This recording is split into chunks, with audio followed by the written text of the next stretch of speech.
iMessage зөв тохируулахын тулд settings руу ороод messages гэдэг хэсэг рүү орно. Энэний iMessage гэдэг хэсгийг та бүхэн идэвхжүүлээрэй. За энэний доод талд нь идэвхжүүлэх үед send and receive буюу явуулах, хүлээж авах хэсэг дээр дарангууд таны утасны дугаар болоо Apple ID-нуудыг харуулна. Эхний хэсэгтэр болохоор хүлээж аваад буцаагаад хариулах, доотлынх нь шинээр хүнтэй харилцаад юунаас эхэлж харилцмаар байгаа гэдгийг сонгож олно. За ихэнх үедээ хэрэг та суурмал нэг газарт амьдарч байгаа бол утасны дугаараа сонгоно. Хэрэг аялж явж байгаа бол iCloud-а та бүхэн сонгосон үед, дата болон интернет ашиглаж байгаа үед тухайн iCloud-аараа хашиж хамаагүй та бүхэн iMessage-ээр хүнтэй холбогдож болно. Талах тохиргоонуудын талаар та бүхэн дэлгэрэнгүй тайлбарлая. Эхний хэсэг нь болохоор share name and photo.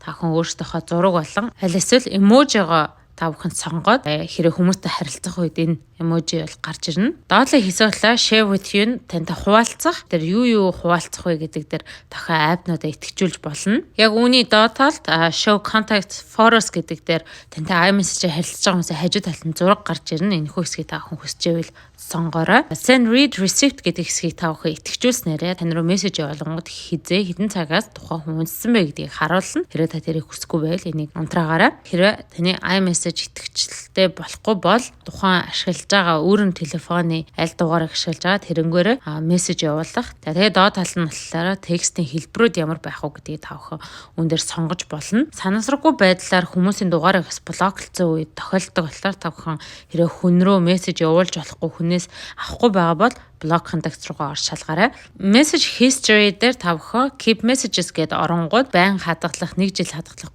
30 хоног хадгалах. За энэний сонгосны дагуу 30 хоногийн дараа таны явуулсан iMessage бол цаанаас нь бол устгах байгаа. Ийм учраас та бүхэн энэ дээр яг өөрсдөндөө тохирсон сонголтыг хийгээрэй. Тэгээд группээрээ хүмүүстэй харилцаж байгаа үед таны нэрийг @гэж меншн хийх юм бол энэ дээр хичнээн та тэр группыг мэдлэлцэн байсан ч гэсэндээ таны нэрийг гаргаж ирнэ. Filter unknown senders Монгол зөндөө хэрэгцээтэй болох байх. Энийг идэвхжүүлснээрээ таны мэдхгүй танихгүй дугаараас ирж байгаа хүмүүсийг show filterтэй таних хэдгээр мессежүүдийг та унсах шаардлагагүйгээр устгах боломжийг гаргаж өгнө. Доороос 2 дахь орын мессеж хэрэг та бүхэн зөвхөн хоолой бичих зорилгоор ашигладаг бол энэ нэрээ за хизээ энэ зүйл маань устгахгүй гэдгийг сонгож олно. За 2 минутын дараа орыг минь устгах. За эсвэл хизэж устгахгүй гэсэн сонголтыг хийж болно. Хамгийн доотлын хэсэгтэр low quality image and modes гэдэг хэсэгтэр хэрэг тань руу хүмүүс зураг явуулах юм бол таны дата хитэх ашиглах гад байвал low image гэдэг дээр явуулчихгод яг зураг хүлээж авах. Гэхдээ тэр маань чанартай бол ирэхгүй байгаа. Өнөөдөр та бүхэнд хэрхэн iMessage-ийг идэвхжүүлэх, мөн түүн дээрх хөргөөнүүдийг хэрхэн яаж суулгадаг талаар та бүхэнд мэдээллийг хүргэлээ. Үүнтэй холбоотой асуух асуулт байвал за энэ найдан дэрч tech гэсэн аль social платформ та бүхний өмнө нээлттэй бөгөөд өнөөдрийн бичлэгийн edit заяа орон инженер бэлжи хадмал цэндэ